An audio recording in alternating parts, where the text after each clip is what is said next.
Welcome to Penair School in Truro, Cornwall, and we've worked really hard since the beginning of 2011 to make our school as sustainable as possible. Penair School was built in 1985 for 600 students, but we now have around 1,200 students, so we've had a lot of extensions. Penair is on an amazing 50-acre site that we're all really proud of. The oldest part of our building is having a new roof, but we still have single glazed windows and ill-fitting doors. Worse, our electricity consumption had gone up 21% in just 2 years. So we needed to do something about it, and fast, so here's our 5-point plan for a more sustainable school.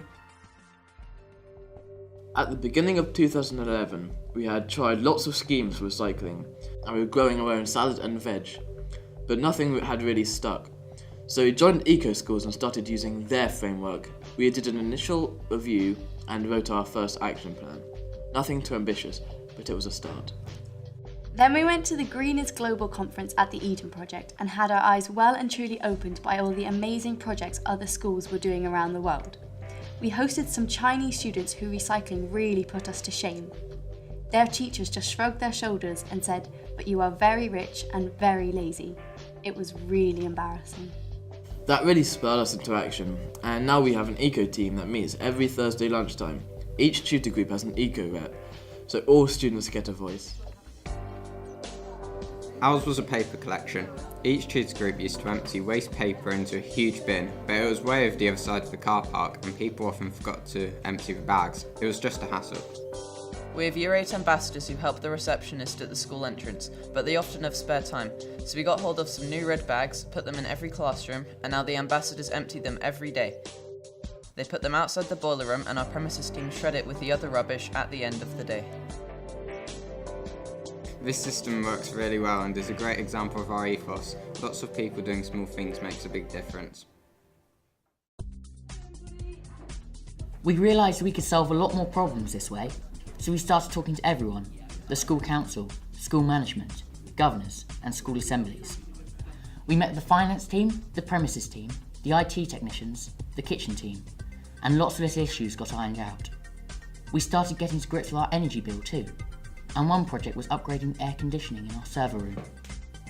The old air conditioning was completely maxed out, but the room was still far too hot, and this used lots of electricity.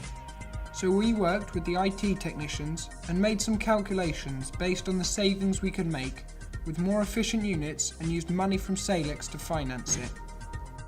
Across the school, we also installed solar panels, new hand dryers, over 130 LED lights, and an integrated building management system to control the heating and hot water.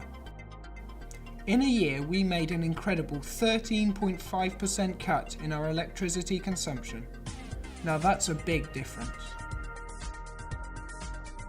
Two big issues have been bugging us from the start: litter and the use of polystyrene takeaway boxes. Our school canteen offers takeaways because the food is so popular and there isn't enough space in our food hall to seat everyone. Money is tight, so polystyrene is a cheap option, but it just goes straight to landfill, and the seagulls love the leftovers. It's a big problem for all of us. So we needed a big solution, and this is it, a biomass boiler. We now use compostable takeaway boxes, so all the leftovers go into the biodigester, along with the shredded paper, cardboard and green waste from the kitchen. This gets composted into a biofuel, which is mixed with wood chips and burnt in a biomass boiler. This heats our school and our hot water.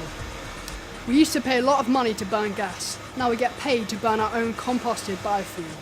It's really amazing and shows what a massive difference you can make to your school.